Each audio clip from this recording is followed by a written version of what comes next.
Selamat datang di podcast Orang Kita. Kita sedang berada di rumah kawat Tugu Wacana milik Societas Verbi Divini SVD Soferdi di kawasan Tugu Cisarua, Bogor. Saya dan bersama adik-adik saya dalam 2 hari ini sedang melakukan ziarah rohani mengisi hari libur Lebaran 2024 di tempat ini. Ada apa dengan rumah kawat Tugu Wacana milik SVD? Kita beruntung sedang bersama dengan Pater Cornelis Maro SVD, sang pembina, sang pengurus yang saat ini dipercaya oleh SVD untuk mengelola rumah kawat Tugu Wacana di Cisarua, Tugu ini. Selamat malam, Pater. Selamat malam, Om. Aduh, senang sekali, Pater. Saya benar-benar jujur nih, Pater. 18 tahun di Jakarta, saya baru tahu ada Tugu Wacana. Baru tahu baru setelah mendapatkan postingan dari kakak Irianto Jo. Oh ya, dari Om Yanto ya. Om Yanto. Mereka sering kesini dalam satu komunitas Geograsias ya. Oke. Jadi ini sebenarnya apa? Jadi saya perkenalkan bahwa Pater Cornelis Maro ini adalah orang kita, orang Maumere, yang beliau lahir besar di Maumere, di Sika. Nanti kita ngobrol. Kemudian mengalami atau mengikuti pendidikan sebagai misionaris atau sebagai imam SPD di Provinsi Jawa, di seminari di Malang dan sekitarnya. Kemudian ditabiskan tahun 2017 dan sempat melakukan beberapa penugasan, pengutusan, dan beberapa tahun terakhir ini dipercaya untuk mengurus rumah kawat Tugu Wacana SVD di Cisarua ini. Pater, bisa jelaskan rumah kawat ini sejak kapan sih didirikan? Dalam catatan sejarah, rumah ini didirikan tahun 1987. Pada waktu itu ada permintaan dari Uskup Leo Sukoto, Uskup Jakarta waktu itu, kiranya SVD memiliki satu rumah sehingga umat bisa mengalami pembinaan rohani di kawasan Puncak, yang kita tahu bahwa Puncak itu dengan alam yang bagus, segar udara yang bagus, sehingga dengan alam yang amat mendukung itu pasti sangat terbantu orang umat untuk merasakan hening cinta Tuhan di situ. Atas tawaran dari Bapak Uskup itu, akhirnya SVD Provinsi Jawa dalam diri Pater Franz Schaff, beliau misionaris Jerman, mendirikan rumah kawat ini di sini. Jadi sudah 30-an tahun lebih. Sudah 30 tahun. Kalau tadi dikatakan oleh Pater Maro bahwa menggabungkan ketenangan alam, aslinya alam, kesejukan kawasan Puncak dengan suasana merenungi sabda, merenungi firman Tuhan, itu kerasa. Saya sendiri mengalami dalam 2 malam 3 hari dalam libur Lebaran ini, benar-benar kayak disegarkan kembali dengan suasana yang begitu luar biasa di Tugu Wacana ini. 30-an tahun. Sudah 30-an tahun ya. Apa saja yang terdapat di apa sih fasilitasnya dan terdapat di sini, Pak? Jadi pertama sekali bahwa kita bersyukur rumah ini terletak di kawasan Puncak, Bogor, tepatnya di Cisarua, yang secara alam sudah sangat mendukung. Aliran air sungai yang jernih, udara yang sejuk. Jadi pertama secara alam memang luar biasa. Seperti tadi Om ceritakan, sungguh terasa. Lalu yang kedua, SVD mencoba membangun fasilitas kita. Ya seperti umumnya pada rumah kawat atau rumah retret pada umumnya, ada kapel yang bagus yang sekarang sedang kita berada di kapel itu. Kemudian ada ruang adorasi. Di situ ditaktakan sakramen Maha Kudus 24 jam sehingga umat bisa adorasi pribadi di situ. Ada aula yang bagus, kamar yang juga sangat bagus, di mana kamar mandi semua di dalam ya, sangat aman, dan juga ruangan-ruangan lain yang memang sangat bagus dan aman ya. Dia tidak terlalu susah kita harus mendaki tapi semuanya sangat nyaman untuk kita menggunakannya itu. Ya, Benar para pemirsa podcast orang kita, ketika sampai di hari pertama masuk pintu masuk, lalu parkir mobil, lalu ke front office-nya, lalu langsung disambut oleh timnya Pater ini, diantar ke kamar. Ya kamarnya sekelas hotel, kamar mandi dalam, di selain itu ada per unit. Jadi kami kebetulan dapat di unit Yosef ini. Unit Yosef Renedemet, salah satu pendiri SWD. Beberapa unit yang lain ada unit Petrus, unit Gabriel. Iya, ada unit Andreas. Iya. Total ada berapa kamar kalau bisa jelaskan? Kita di sini 70-an lebih, jadi satu kamar isi 2 kita bisa menampung 150 orang untuk berada di sini. Dan kamarnya bagus dan juga aula juga cukup bisa menampung itu. Jadi 150-an itu sudah cukup banyak dan cukuplah untuk kita bisa terima itu. Artinya pada saat yang bersamaan maksimal menampung umat yang hadir untuk rekoleksi, retret, 150 orang. Dan kita bersyukur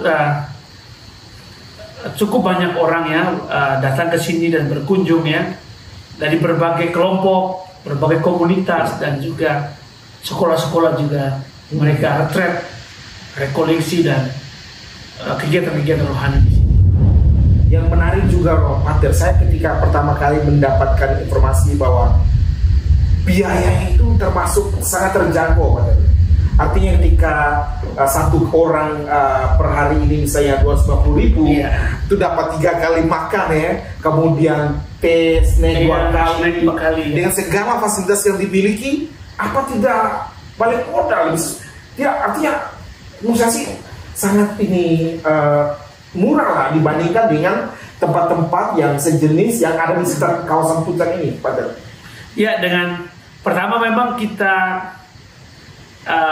mengharapkan bahwa orang datang bisa mengalami dulu kasih Tuhan dengan alam yang indah dan sabda dan juga perayaan.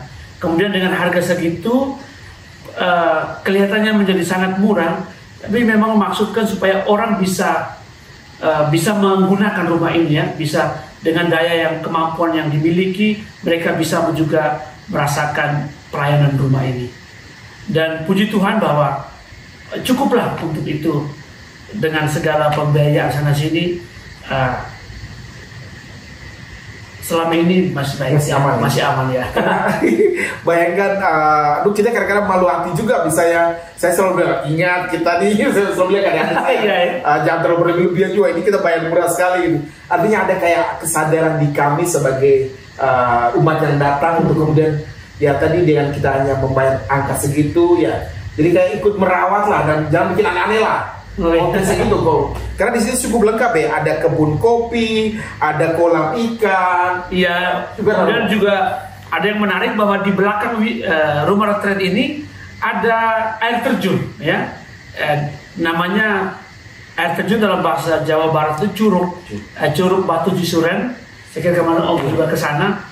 Di tengah hutan yang sangat segar, dan itu orang bisa sungguh-sungguh merasakan segarnya alam, dan cukup banyak kisah orang itu disembuhkan dengan ketika bersentuhan dengan air terjun dan juga segarnya hutan dan kebun kopi, kebun teh di sana ya. Nah, yang memang menarik itu air terjun yang sejuk benar. Saya kemarin Pater ya sama istri itu benar-benar nyampe udah tinggal nyeburnya udah langsung mandi benar-benar nikmat. Dan pagi tadi hari kedua langsung nyebur juga di sungai. Oh iya, kebetulan di dekat Wisma di Wawi kan ada sungai, dan airnya sangat segar karena dari sumber melewati kebun langsung ke Wisma. Ini sebenarnya air yang sama dengan air terjun tadi itu? Tidak, air terjun salurannya lain. Ini yang sumber sendiri, dan Om pasti merasakan airnya betul-betul segar sekali dan bersih sekali karena dia langsung dari sumber melewati hutan langsung ke rumah retret ini. Sehingga dalam banyak kesempatan ketika anak-anak sekolah itu retret di sini, saya ketika menjadi pembimbing mereka, saya selalu mengharapkan mereka untuk bersentuhan dengan air sungai yang di Jakarta atau di Tangerang, Bekasi misalnya, hampir tidak bersentuhan dengan itu. Sehingga mereka di sini sungguh merasakan segarnya alamnya, dan mereka sangat menikmati itu, luar biasa. Dan itu kerasa sekali. Jadi tadinya betul kami. Bener, ya artinya saya sudah 18 tahun di Jakarta, beberapa tempat di Puncak, di Bandung, kayak berada kayak kita lakukan dua hal sekaligus. Iya, ya wisata, ya rekoleksi rohani. Apalagi tadi misa pagi pukul 6:30, kemudian jam 3 sore ada Rosario Koronka. Kemudian setelah itu ada sharing kitab suci kemarin. Malamnya jam 6 kita ada Rosario. Oh ya, saya lupa tadi. Juga ada Gua Maria. Di atas itu ada Gua Maria Lourdes ya, yang sangat indah dan cukup banyak orang mengalami rahmat didoakan oleh Bunda Maria. Bisa diceritakan beberapa rahmat? Beberapa rahmat. Misalnya ada satu keluarga di Jakarta menginginkan putri mereka itu diterima di Australia. Mereka datang ziarah dan syukur kepada Allah berkat doa Bunda Maria, akhirnya keinginannya terkabul. Dan mereka cukup sering ke sini untuk menyampaikan terima kasih kepada Bunda dan membawa mawar itu. Kemudian ada juga keluarga yang dalam cerita mereka amat merindukan keturunan. Saya baru dengar cerita dari seorang kawan, mereka ziarah ke sini dan punya doa yang sama, dan puji Tuhan mereka mendapatkan itu. Nah, dan saya sendiri juga ya dalam banyak hal, saya setiap kali berdoa di Gua Maria itu dalam devosi Rosario, devosi yang amat saya cintai, dan banyak rahmat yang saya dapatkan dari berdoa di gua. Dan memang ketika kita menatap patung Bunda Maria itu sangat damai ya, wajah patung yang begitu manis dan damai lembut, sehingga banyak peziarah umat kesini itu ketika berdoa di Gua Maria, kadang-kadang mereka hanya memandang saja patung itu sudah mengalami kedamaian hati tersendiri. Dan guanya ada jalan salib yang bagus, dan dia ada di atas bukit yang sangat tenang dan dikelilingi oleh pohon-pohon, sangat sejuk.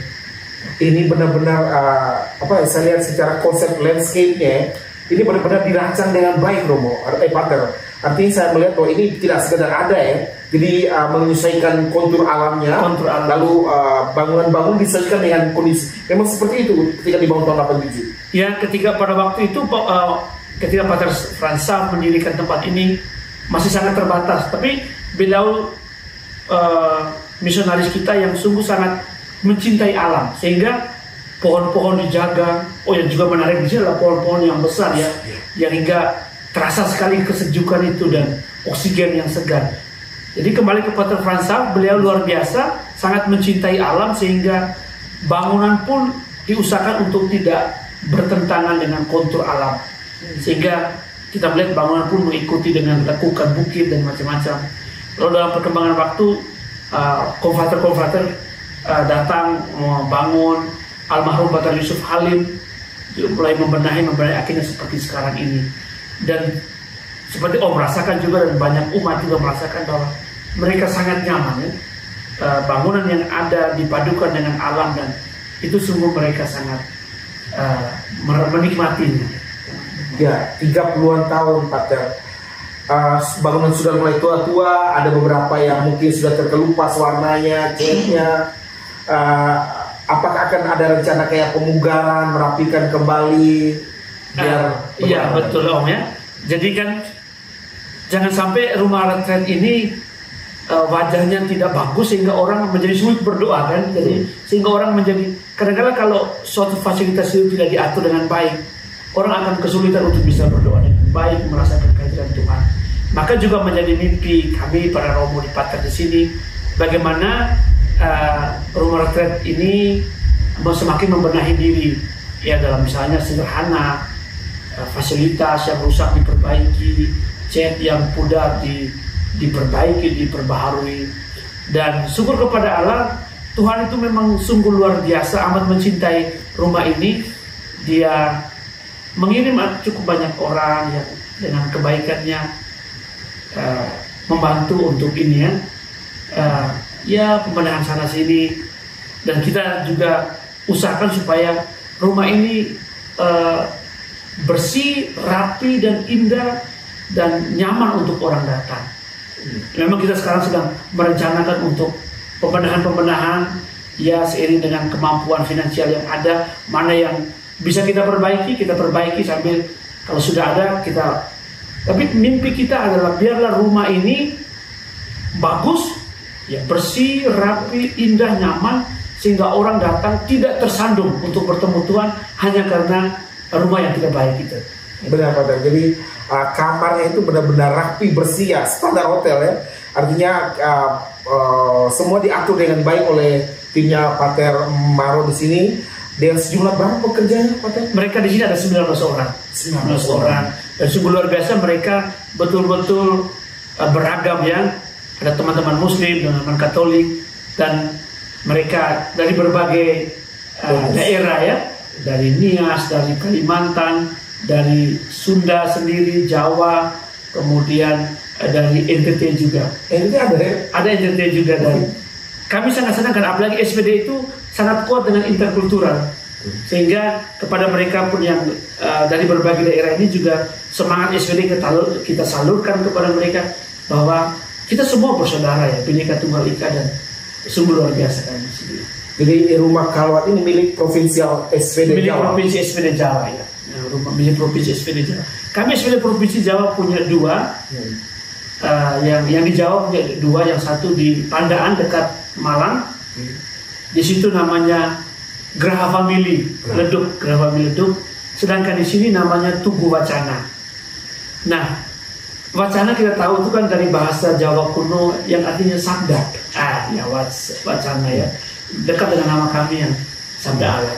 Jadi bukan hanya sekedar wacana yang itu ya, tapi wacana yang dari bahasa Jawa kuno ya, ya artinya sabda. Sabda ya. Gagasan sabda, konsep wacana.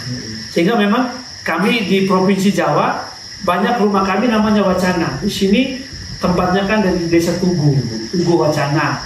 Di Palangkaraya, Palangka Wacana. Di Leduk Wacana juga. Di Bali Wacana. Kemudian banyak tempat ya untuk mengatakan bahwa inilah sabda itu nama kami. Iya. Menarik ini. Jadi 30-an tahun dengan kalau Pater Maro sendiri bertugas ini sejak kapan, Pak? Saya bertugas di sini sejak tahun 2021. Sebelumnya saya setelah ditabiskan, provinsial mengutus saya ke Nias. Oke. Nah di Nias dari saya ditabiskan 2017. Mulai berkaryanya 2018 persisnya, karena masih ada pembinaan bahasa dan pembinaan misi. Ya Maret 2018 saya berkarya di Nias selama 3 tahun. Kemudian setelah itu pimpinan mengutus saya ke sini. Pada waktu itu pas di pertengahan COVID. Di sini saya tahun sebelumnya pimpinan mempercayakan saya sebagai ekonom. Kemudian sejak Desember kemarin saya dipercaya untuk menjadi preses ya, atau kita katakan pimpinan di rumah retret ini.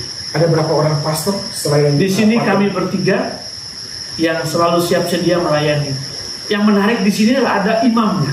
Sehingga ketika umat itu mau retret di sini, rekoleksi, tidak perlu lagi bingung mencari pastor untuk pelayanan sakramental, ekaristi dan sakramen tobat.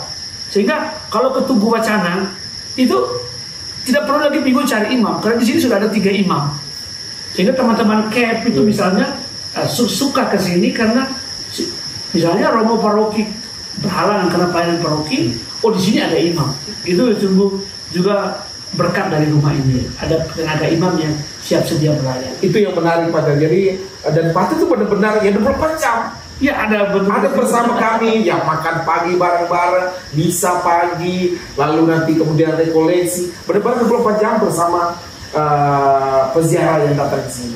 Ya memang menjadi komitmen kami bahwa umat yang datang, tamu yang datang adalah saudara, sehingga dalam keramahan kami berjuang untuk menyapa dan juga ada bersama ya, tidak hanya sebatas muncul di aula beri sesi misa lalu menjadi hilang, tidak, tetapi lebih dari itu menjalin keakraban, ya, menjalin keakraban sehingga kita tidak hanya relasi sebatas ruang aula yang monolog atau dialog seperti itu, tetapi percakapan ringan di kamar makan atau di selepas makan di taman itu kami sadari amat berkesan dan memberi banyak inspirasi bagi umat yang datang. Mungkin di aula atau waktu sesi itu terbatas ya, karena terbatas oleh waktu. Tapi dalam percakapan-percakapan yang di ruang makan, dengan sharing-sharing yang waktu snack, ketika kami ada bersama, justru malah memperkaya sekali. Bahkan menariknya, bahkan Pater sendiri mengantar para peziarah ini ikut untuk ke misalnya ke kemarin air terjun, Curug. Ini hal yang artinya lumayan nggak jauh sih, sekitar 2 kilo ya. Ya, ada sekitar itu juga. 2 kilo. Ya, kita jalan kaki santai 10 menit. 10 menitan. Dan sangat segar itu. Sangat segar. Baik Pater, tentang rumah rekrut tadi Pater orang Maumere mana biar orang kitanya sedikit mengenal. Oh baik, saudara-saudara orang kita. Saya orang Maumere, Sika ya. Jadi bapak saya orang Lela, Polora. Di Polora itu kampung di atas Lela. Mama saya orang Keidita. Lalu sejak kakek nenek sudah mengungsi ke daerah Lekebai, tepatnya di Kampung Bara. Nah, jadi akhirnya saya memang besar di Kampung Bara di daerah Paroki Lekebai. Sehingga saya tahu 2 bahasa. Bahasa kami asal ya bahasa Sika, Aldimawan bahasa Sika. Kemudian juga dalam pergaulan berada di daerah Lio, saya juga bisa berbahasa Lio.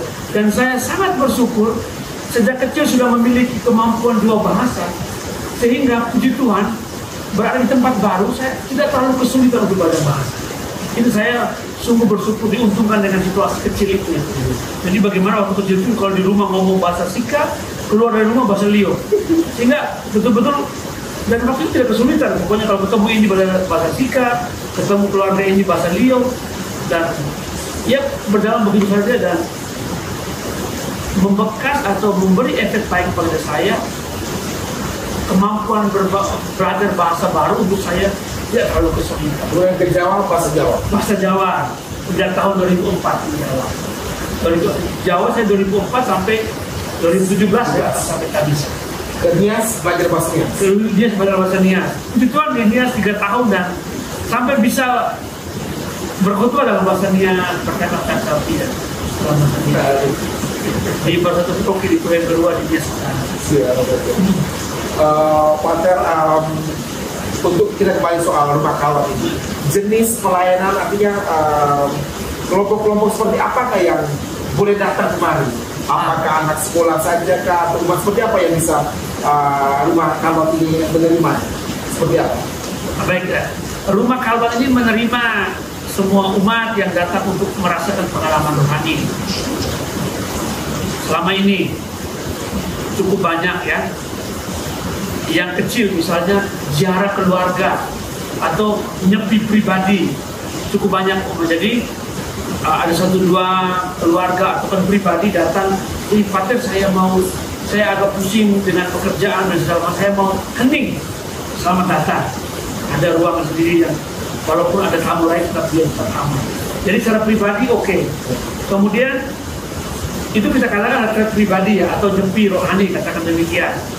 Kemudian dalam kelompok yang lain misalnya kelompok umat, kan ada 2 kita menyebut teritori, wilayah, lingkungan, dan kategorial berbagai komunitas.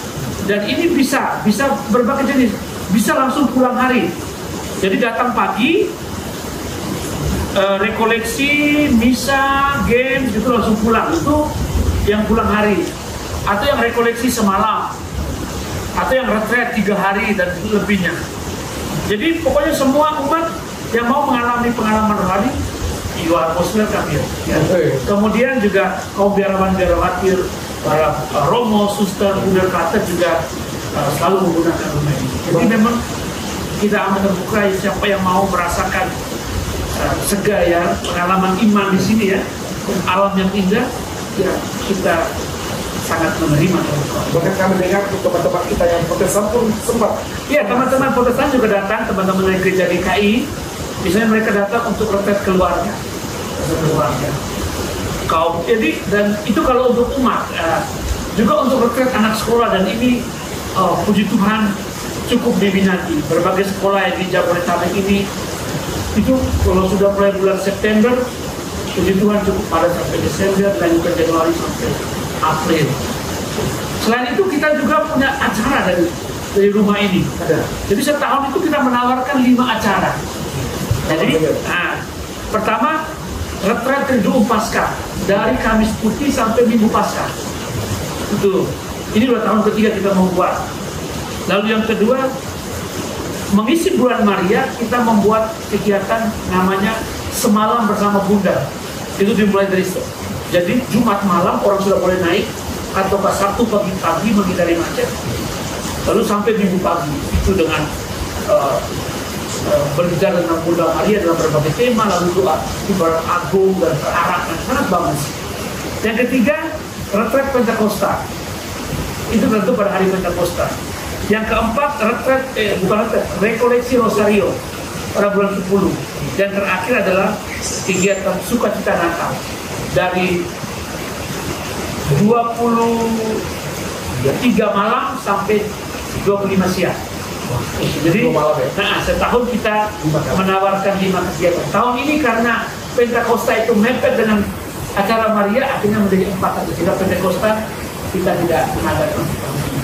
Wah, jadi teman-teman pemirsa podcast orang kita, jadi kalau mau datang silakan langsung, nanti kami kasih nomor kontak Tugu Wacana di podcast orang kita, dan most welcome ya. Iya, most welcome. Dan saya yakin pengalaman di sini pasti amat memberikan kesegaran hidup, kekuatan dan inspirasi untuk hidup rohani ya. Karena pengalaman rohani itu amat kita butuhkan ketika kita sedang berada dalam situasi hidup yang banyak dinamika. Terima kasih banyak Pater. Sama-sama. Podcast kali ini dibikin dengan sederhana karena tim kami tidak lengkap datang hanya dengan menggunakan handphone, tapi kami yakin audionya cukup bagus sehingga bisa menjangkau para pemirsa podcast orang kita untuk mengenali Rumah Khalwat Tugu Wacana milik Societas Verbi Divini SPD, khususnya SPD Provinsi Jawa, yang terdapat di Desa Tugu di kawasan Cisarua Puncak, Bogor, sekitar 1,5 jam dari Jakarta Pusat kalau lancar ya. Kalau macam-macam sedikit 2 jam lah. Artinya di sini tersedia banyak hal, kenyamanan, kesejukan alam di kawasan puncak. Saya merasakan perbedaan Pak Gari. Jadi kami punya kantor kementerian itu, punya wisma juga yang lurus ini, tapi sangat panas. Mungkin karena dekat jalan gitu. Yang ini yang rumah biru. Oh, rumah biru ini. Menko betul. Iya. Hangat itu, kami tempat semakin AC. Di sampingnya itu kan Wisma Tubuhnya Masjid Agama. Betul. Iya. Itu hangat. Hangat ya. Tapi di sini semalam ya, kalau tidak pakai selimut ya nggak bisa tidur. Padahal jaraknya lurus aja. Jaraknya lurus. Kencang aja di kesananya. Tapi karena pohon-pohon. Iya, karena ini banyak pohon dan dikelilingi sungai juga ada air sehingga sangat menyegarkan. Ya. Terima kasih banyak Pak Maro atas berkenannya bersama podcast orang kita. Pada waktu nanti kami akan bawa timnya lebih lengkap untuk kemudian liputan beberapa kegiatan menarik di Rumah Khalwat SPD ini di Tugu Wacana. Demikian podcast orang kita bersama Pater Cornelis Maro SPD, Preses atau pembina Rumah Khalwat Tugu Wacana milik SPD di kawasan Tugu Puncak Cisarua Bogor.